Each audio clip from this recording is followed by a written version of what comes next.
Hello friends, आप सभी का एक बार फिर से वेलकम है मेरे यूट्यूब चैनल में। मेरा नाम श्वेता है।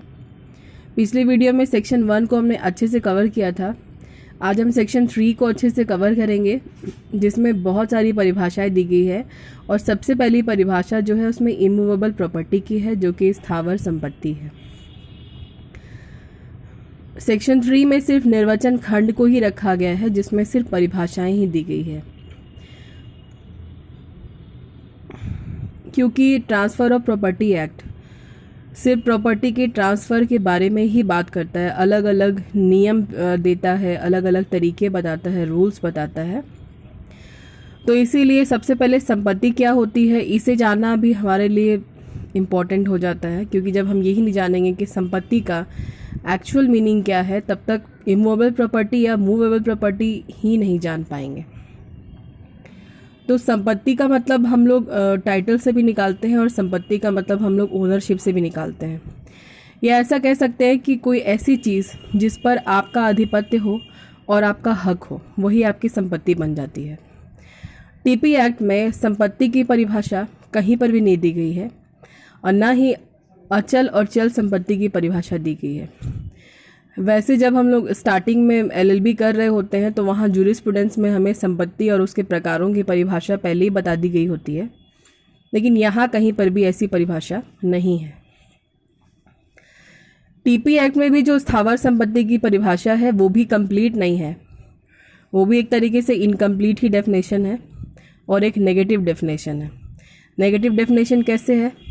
क्योंकि वो ये बोल रही है कि इसके अंतर्गत खड़ा कास्ट, उगती फसलें और घास नहीं आती, सिर्फ इतना ही। तो इसीलिए ना ये नेगेटिव डेफिनेशन है। अगर वो ये बोल रही होती कि स्थावर संपत्ति के अंतर्गत ये आती है, तो ये पॉजिटिव डेफिनेशन हो जाती। अब ये एक बन गई नकारात्मक परिभाषा, क्योंकि वो ये नहीं बता रही है कि अचल संपत्ति के अंतर्गत क्या क्या आता है, क्या क्या शामिल है। अब इससे तो ऐसा समझा जाएगा ना कि अगर खड़ा कास्ट, उगती फसल और घास को निकाल दें, तो इसके अलावा क्या सारी संपत्ति स्थावर हो जाएगी? क्या सब कुछ इमूवेबल प्रॉपर्टी के अंतर्गत आने लगेगा? ऐसी बात भी नहीं है। इसीलिए कहा जाता है कि ये एक इनकम्प्लीट डेफिनेशन है और क्लियर भी नहीं है। लेकिन अगर इसकी कंप्लीट और क्लियर डेफिनेशन हमें जाननी है, तो जनरल क्लॉज एक्ट और रजिस्ट्रेशन एक्ट को हम पढ़ सकते हैं। उसमें इसकी परिभाषा दी गई है। संपत्ति के अंतर्गत, अचल संपत्ति के अंतर्गत भूमि से होने वाले लाभ और भूमि से संलग्न वस्तुएं आती है। ये परिभाषा जब आप इन दोनों एक्ट्स को पढ़ेंगे तो आपको वहाँ मिलेगी, और सेक्शन आपको दिखाई दे ही रहे हैं कि किस सेक्शन में किस एक्ट के अंतर्गत क्या परिभाषा है। तो सबसे पहले भूमि आती है। अचल संपत्ति में भूमि शामिल है।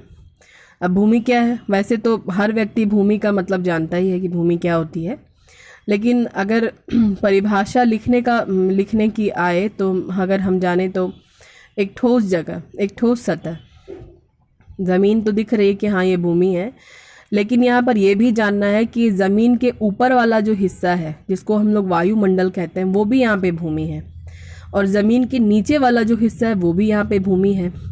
इतना ही नहीं, ज़मीन के नीचे से जो भी हमें नेचुरल प्रोडक्ट मिलते हैं, वो सब के सब भूमि में ही परिभाषित होंगे, वो सब के सब भी भूमि ही कहलाएंगे। दूसरा है भूमि से होने वाले लाभ। जहाँ पर हम कोई एग्रीमेंट के माध्यम से, एक एग्रीमेंट को लेकर के एक लंबे पीरियड के लिए पेड़, झाड़ी या उससे होने वाले जो भी उत्पादन है, जो प्रोडक्ट्स है, जो हमें उससे मिलते हैं, उसको पाने का हम जो करार कर लेते हैं, और लंबे टाइम तक हम उसको पाते रहते हैं, प्राप्त करते रहते हैं, तो वही कहलाते हैं भूमि से होने वाले लाभ। वैसे तो अचल संपत्ति की परिभाषा में बहुत डिटेल में हमें पढ़नी है, और पढ़नी भी चाहिए, क्योंकि ये एक इम्पॉर्टेंट टॉपिक है।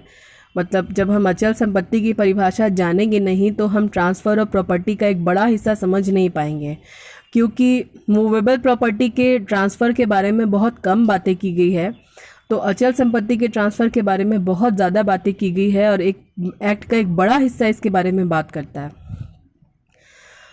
थोड़ा सा ये जान लेते हैं कि अचल संपत्ति के रूप में मान्यता किसे किसे दी गई है, किसे किसे हम अचल संपत्ति मानेंगे।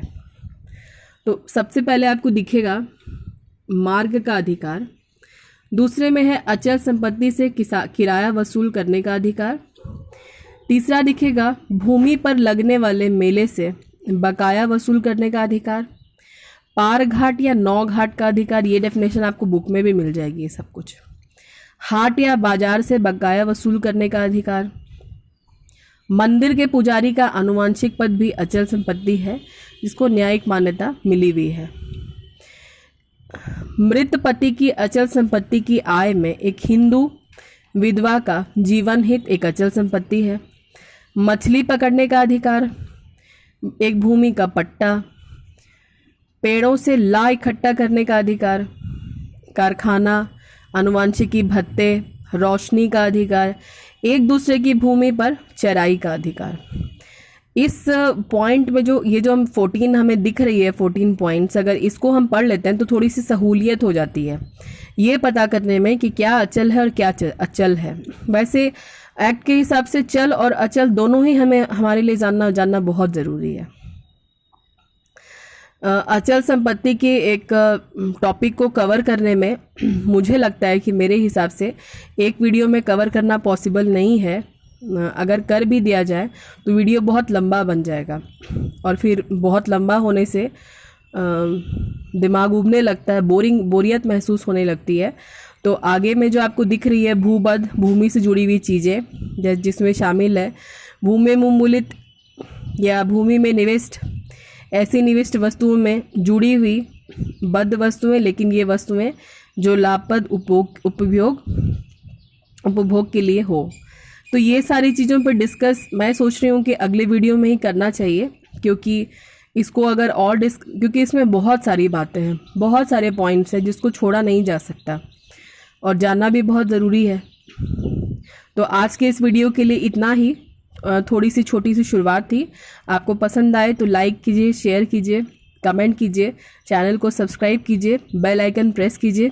बाकी सारी बातें तो आपको पता ही है, बेल आइकन प्रेस करने से क्या होता है क्या नहीं होता है, तो बोलने की बात नहीं है। नहीं पसंद आता है तो वो भी बताइए कमेंट करके, या फिर अनलाइक कर दीजिए, समझ में आ जाएगा कि गलती हो रही है। लेकिन इसके आगे और जो बची कुची डेफिनेशन है और सारे पॉइंट्स हैं मैं अगली वीडियो में कवर करूँगी। अभी के लिए इतना ही। थैंक यू सुनने के लिए, टाइम देने के लिए। बाय, मिलेंगे अगले वीडियो में। तब तक के लिए आप लोग सभी अपना ध्यान रखिए।